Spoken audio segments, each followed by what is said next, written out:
23, 2025. The courtroom fell silent as the judge's gavel came down. For consecutive life sentences, no chance of parole. Truth be told, I'm unable to come up with anything redeeming about Mr. Coberger because his grotesque acts of evil have buried and hidden anything that might have been good or intrinsically human about him. His actions have made him the worst of the worst. Even in pleading guilty, he's giving nothing hinting of remorse or redemption, nothing suggesting even a recognition or understanding, let alone regret for the pain that he has caused. And therefore, I will not attempt to speak about him further, other than to simply sentence him so that he is forever removed from civilized society. In most prisons, inmates learn to live with noise. But at Idaho Maximum Security Institution, Bryan Kohberger discovered something worse. He couldn't escape it.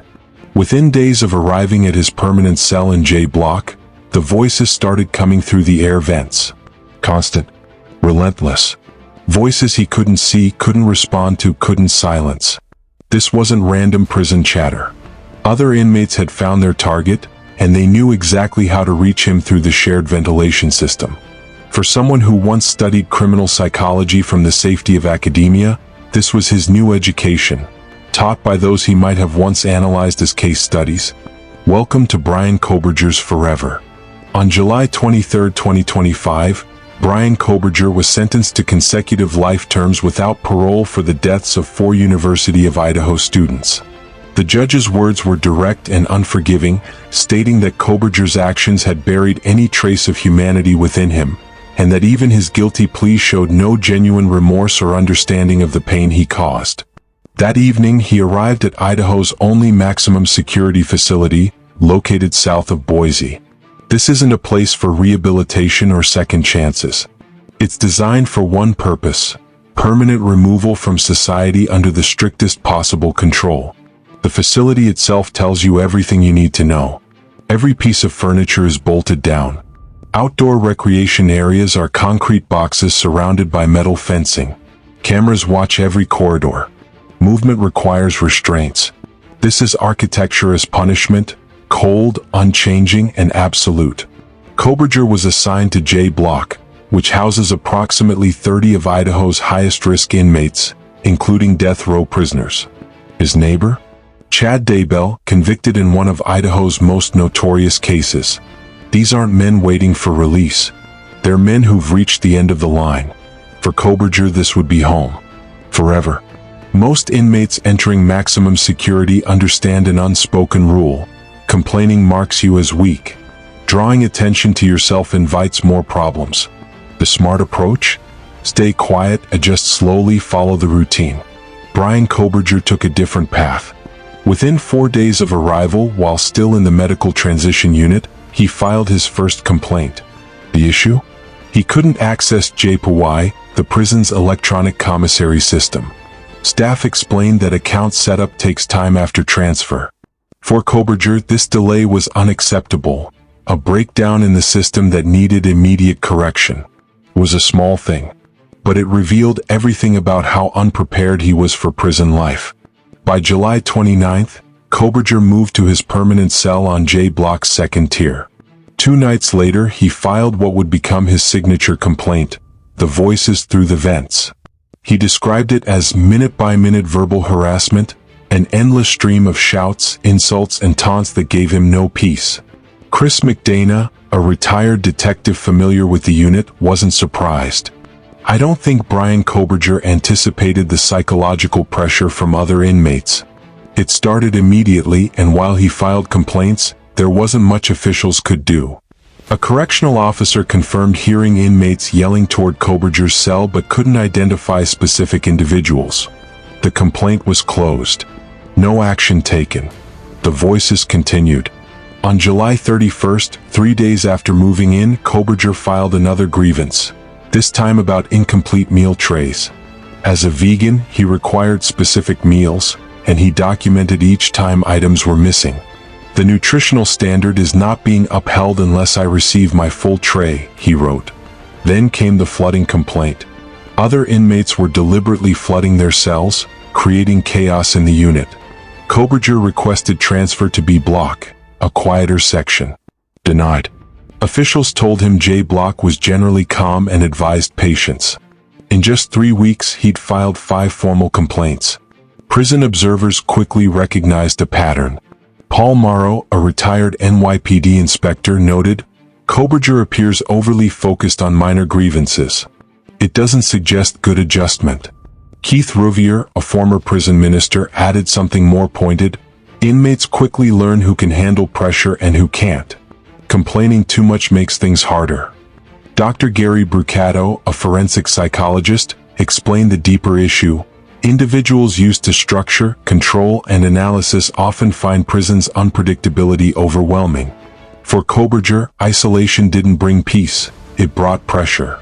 Every complaint sent the same message to other inmates: this bothers him. And in a place where showing weakness invites exploitation, that message was dangerous. By August 12, 3 weeks into his sentence, prison officials held a housing placement hearing. Coberger formally requested protective custody. During the hearing, something unexpected happened. Coberger showed self-awareness, admitting that harassment would likely fade once public attention decreased. But he also made conflicting requests, asking for continued solo recreation and individual escorts for safety, while simultaneously expressing desire to work and be productive. Most tellingly, he asked for the same recreation privileges as another high-profile inmate in the unit. Even in isolation, he was comparing, analyzing, measuring his treatment against others. The committee's decision? He would remain in administrative segregation, the same restrictive setting he already occupied. It was determined safest for everyone, including Coberger himself.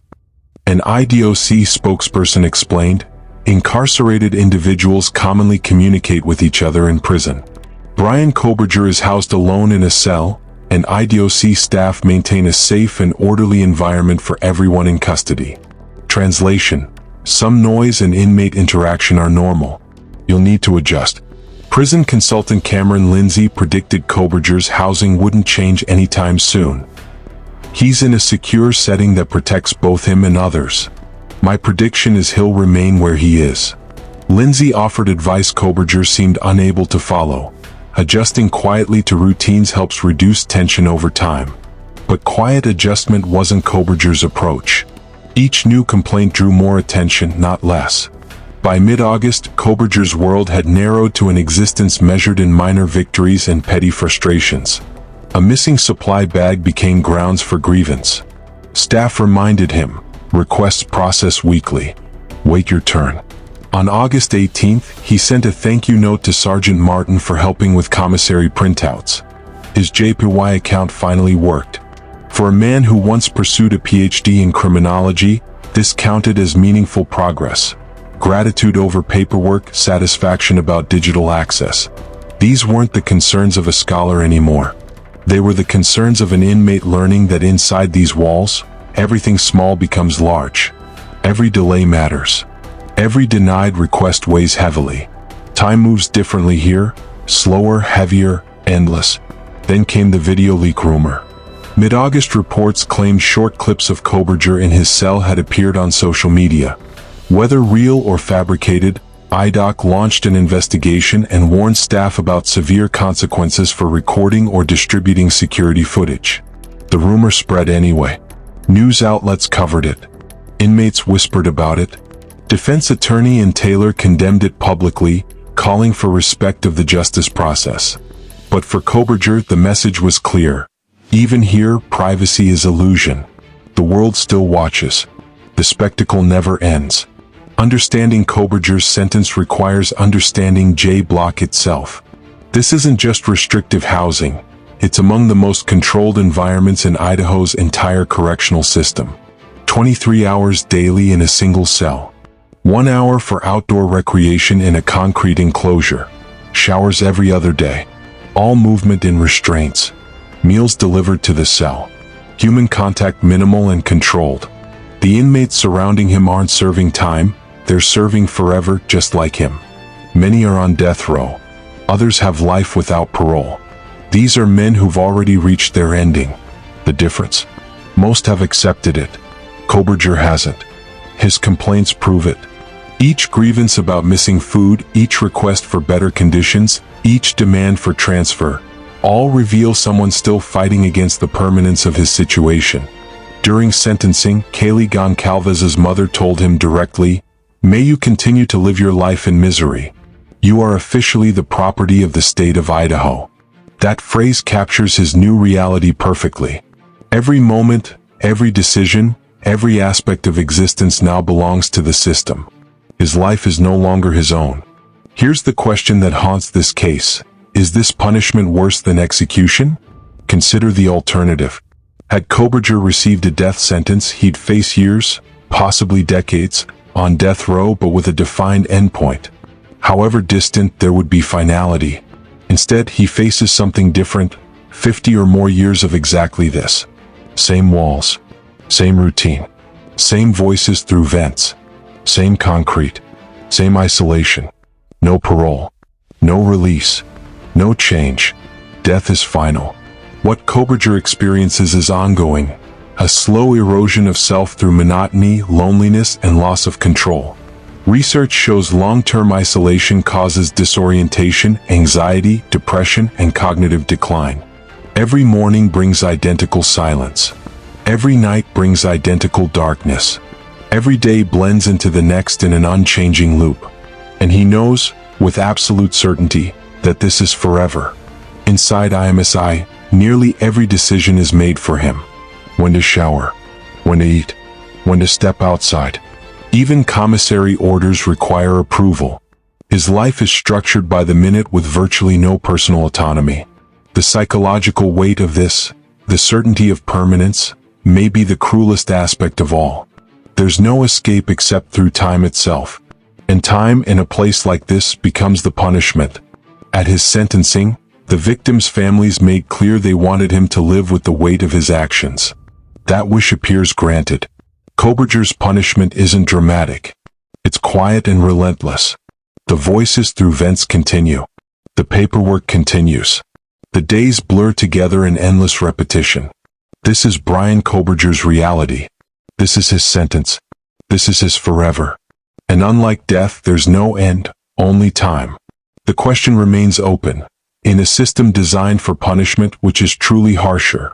A life that ends or a life that never changes? What are your thoughts? Is permanent isolation a more severe punishment than execution? Share your perspective in the comments below.